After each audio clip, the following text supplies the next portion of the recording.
Hi everyone, it's Laura here for Cloud9 Crafts, and in today's video, I'll be creating a Lawn Fawn Slimline Christmas card featuring Then Sweet Then and Christmas Dreams. I'm starting out by coloring these images using Copic sketch markers. I combined 3 different Lawn Fawn theme sets today.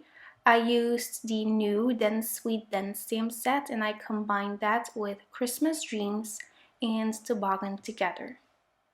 For my coloring technique, I like to start out with my lightest color and then kind of add that as a guide for my shading.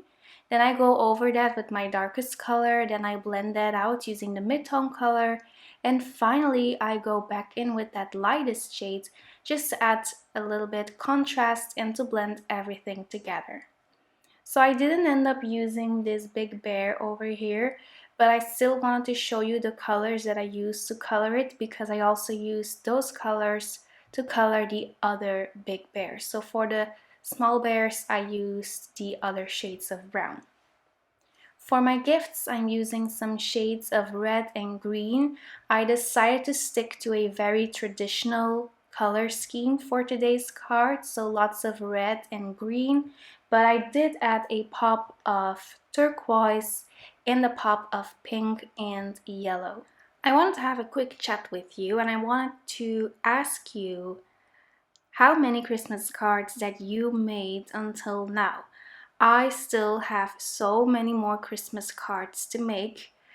It's insane every year because I usually don't make it. I never make enough Christmas cards, so we always end up buying some extra ones from the store to send out to people because I just never make enough Christmas cards. So I think that this year I will try to come up with a very clean and simple Christmas card design and then just mass produce that and maybe switch up the color scheme, some of the images, just to really, make unique cards, but it's still the same design. So let me know if you have any tips on mass producing Christmas cards or just on how I can make that deadline because there are just so many cards to make, but there's so little time, right?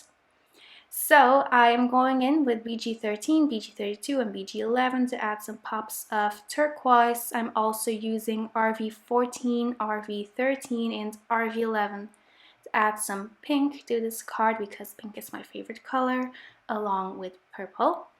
And then once I finished coloring all of these images, oh wait, I haven't actually. To add some shading to these books, I'm using N1, N0, and the colorless blender just to blend that out a little bit and just to really make it look like shading and not actual gray pages.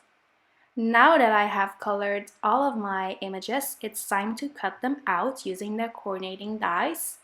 As always, I'm using my Gemini Junior die cutting machine.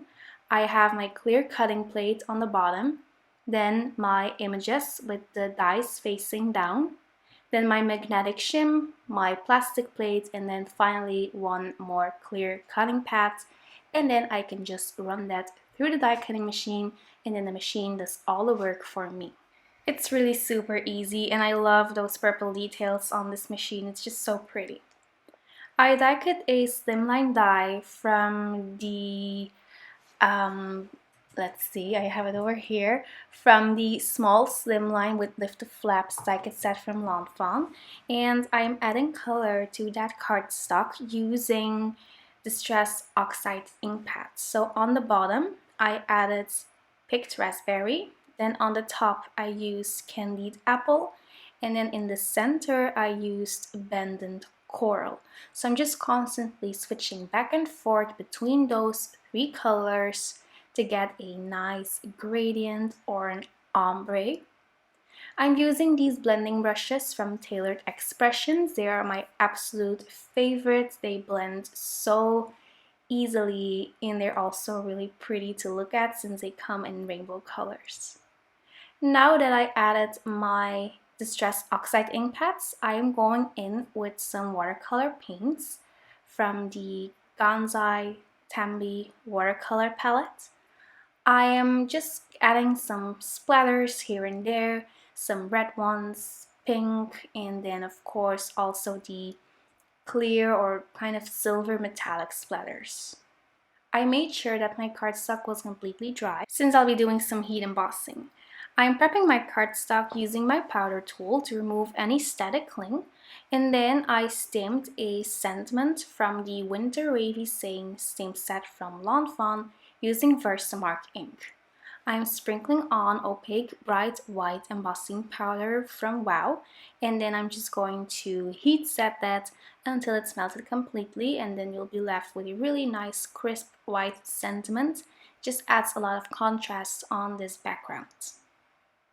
Now it's time to assemble everything. I'm going to adhere my colored images using foam squares from scrapbook adhesives.